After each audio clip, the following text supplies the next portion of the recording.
It's well recognised that the rising cost of living has caused financial strain on many households over recent times.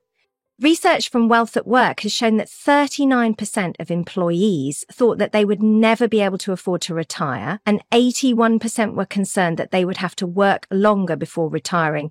These concerns are also recognised by employers. Wealth at Work's research with REBA found that 71% of employers recognise insufficient retirement savings as a risk. Today, Rhys Keeling from Wealth at Work will share insights on the challenges members are facing, why they may not be as engaged with their pension savings as they should be, and how to best boost engagement to help members improve their financial future. Hi, I'm Rhys Keeling from Wealth at Work. I'm a new business development executive here. And today I'm going to be talking about improving people's financial future by boosting pensions engagement. So as savers approach retirement, understanding their pensions, including how they're invested and their options to create an income, are going to be key to making good decisions for their financial future. We know the decisions that people, employees face are complex, and there can be very little, often zero financial support available to members when it comes to making the most of their options. So today I'm going to share some of our latest research here at Wealth at Work and insights on the challenges that members are facing, especially when they're not engaged with their pension savings, potentially as they should be, and why offering support well before they're due to retire will help to improve their financial future.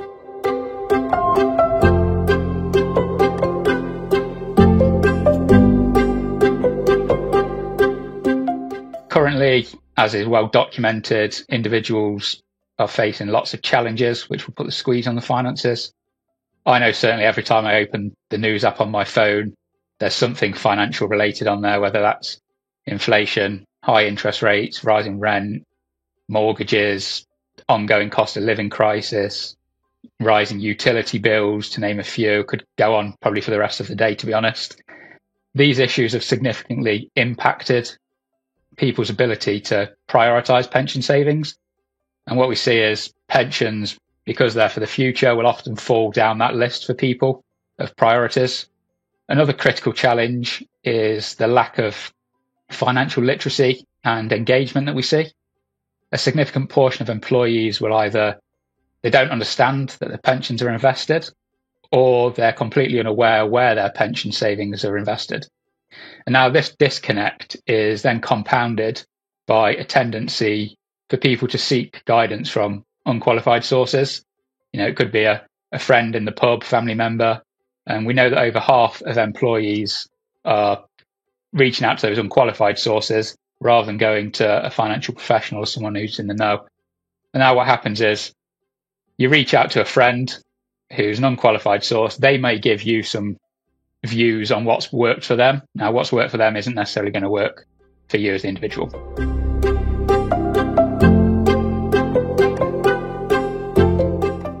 Well, firstly, people have to understand the basics of how a pension works. We in the pensions industry, I think, take for granted that we know what pensions are. We know what all these acronyms mean, but your regular person out on the street doesn't understand how pensions work, don't know what acronyms are, don't know what things such as a money purchase annual allowance is, because why do they need to know that? And people especially need to look at how contributions accumulate over time, and then the fantastic superpower that we all know, which is compound growth, and how amazing that can be for someone.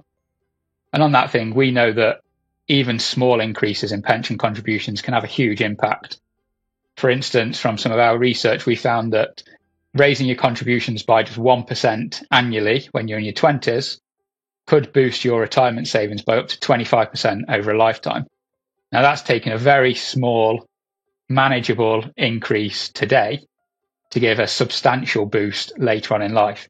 Now, putting it into that terms for people might help them realize that just making a small change today, the pot can actually grow. And we really think that people should be more aware of their investment options, including how their pensions align with their own personal values, whether that's ESG is quite popular at the moment, environmental social governance factors. This alignment can be a powerful motivator for increased engagement. And we see people reporting that if their not just necessarily their pension, but their investments, their savings in general, if they were in line with their personal values, people actually say they would increase their contributions. Now, whether they would is a different story, but we're seeing that that's a major factor now for people, their personal values, those ESG ratings. Furthermore, as people approach retirement, individuals need to understand how they then transition from accumulating savings into generating a sustainable income for retirement or using their pot for retirement. Now, we think this is one of the nastiest, hardest problems there is out there, and it's difficult for people. But to get people to have an understanding at that level, you have to take them back and have the conversation earlier on, and take them through a journey, because if you're straight in with talking about annuities for people, that's going to be an alien word for a lot of people. So we find the conversation needs to start a lot earlier than that, and it needs to be a series of conversations for people.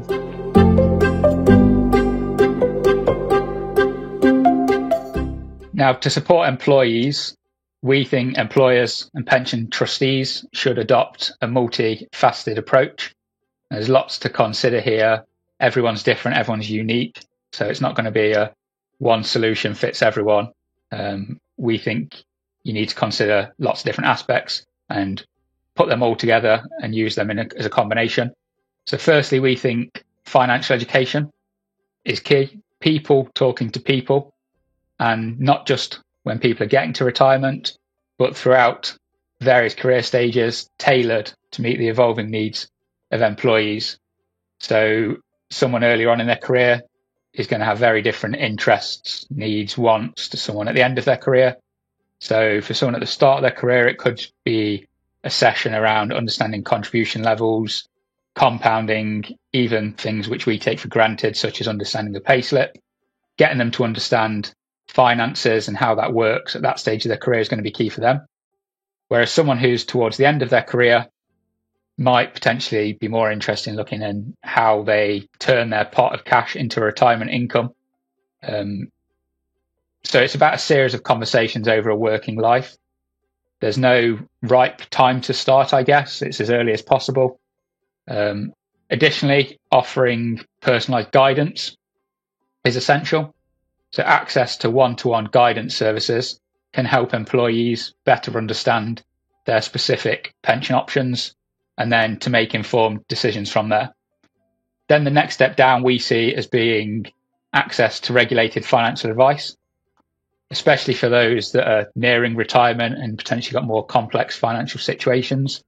This can help to further enhance their readiness. Now, we think that everyone will benefit from some financial education. Most will benefit from one-to-one guidance, and then some will need access to regulated advice. Now, here at Wealth at Work, we see it as being very much that filter process down. So you can get everyone into a group education at the top, which will then pique people's interest in various different areas. They can then go through to receive one-to-one guidance on their situations. That one-to-one guidance, for most people, will probably answer a lot of their questions. They can take their guidance and go forward. But we appreciate some will then need access to that regulated financial advice. So we then pass people down the filter. So it starts with a group education, comes into guidance, then goes through to advice. And then finally, we think for employers, collaborating with financial wellbeing providers, such as us here at Wealth at Work, being independent experts, being FCA regulated, we can deliver the live education sessions, the one-to-one guidance, and then that regulated financial advice. So it gives you as the employer that peace of mind that your employees are getting, I guess, consistent service all the way through, but are being touched at all those different stages and can jump in or off at whatever stage gives them the answers they need. So if someone needs group education and that's sufficient for them, that's great. But if people do need that further one-to-one guidance, again, there's an outlet for that. And then again, for those which do need that regulated financial advice, they can pass down nicely into the process.